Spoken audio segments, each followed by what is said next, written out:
But a very clever primitive person figured out that if you hummed when you made an S, it wasn't an S. If you hum when you make an S, you do this. Zzz.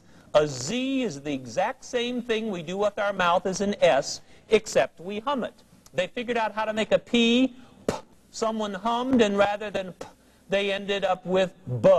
A B is the exact same thing you do with your mouth as a P, except you hum it. They figured out how to make an F.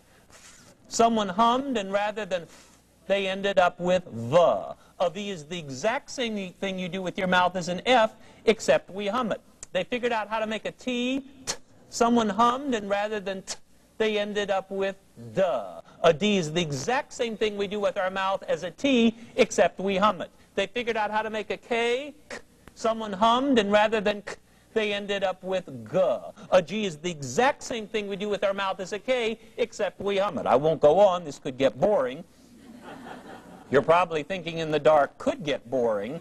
But I'm trying to show you clever primitive people, by humming half of our sounds, not humming the other, invented almost every consonant we have. 10 sounds into 20 sounds by doing your mouth 10 different ways, except it does leave out the 6 most important sounds in our language, which we've all been taught from kindergarten, are the vowels. A, E, I, O, U, and sometimes Y. But they lied to us. We do not have 6 distinct vowel sounds. We only have 3. Thanks to the laziness of primitive people, they figured out a way of taking only 3 sounds and turning it into our 6 vowels. The 3 distinct vowel sounds we have: an O, a U, and what we call an E. But we don't have 1 E, we have 4. The one we pronounce E, we call it E. Even slow people recognize that's E. But we have 3 other E's, because primitive people said, what if I said ah and then E? That gave them ah, E. But then they tried it together. If you say ah and E at the same time, you say I. I is half ah, half E. Then they thought, what if I went eh and then E? That gave them eh, E. So they decided to say them together. If you say eh and E at the same time, you say A. A is half eh, half E. And the easiest, of course, is Y. Half wa, half E, Y. So we get 6 vowel sounds for only 3 totally different mouth sounds. O, U, and 4 E's. A, E, I, and Y. That's how we get the sounds, the 26 sounds I've said, that give us basically our language. There is one more interesting thing to say about the sounds before we move on to English, and it is this.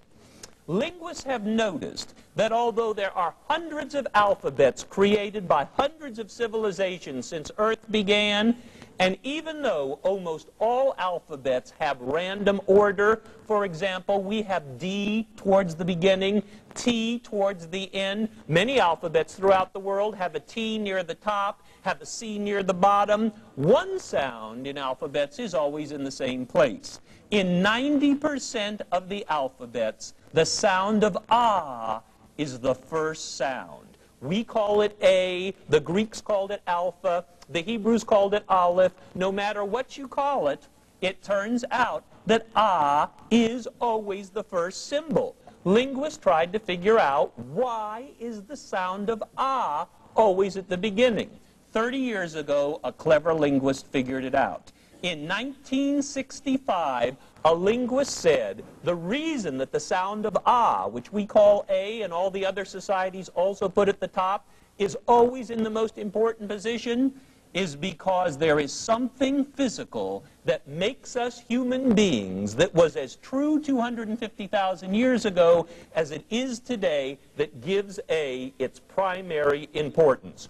What is that thing? Well, the linguist said, we've always, as human beings, had only 2 physical instincts, which are, of course, as surely you know, all humans have the same 2 physical instincts, one for hunger and one for sex. We never confuse them. We always know which one is working on us,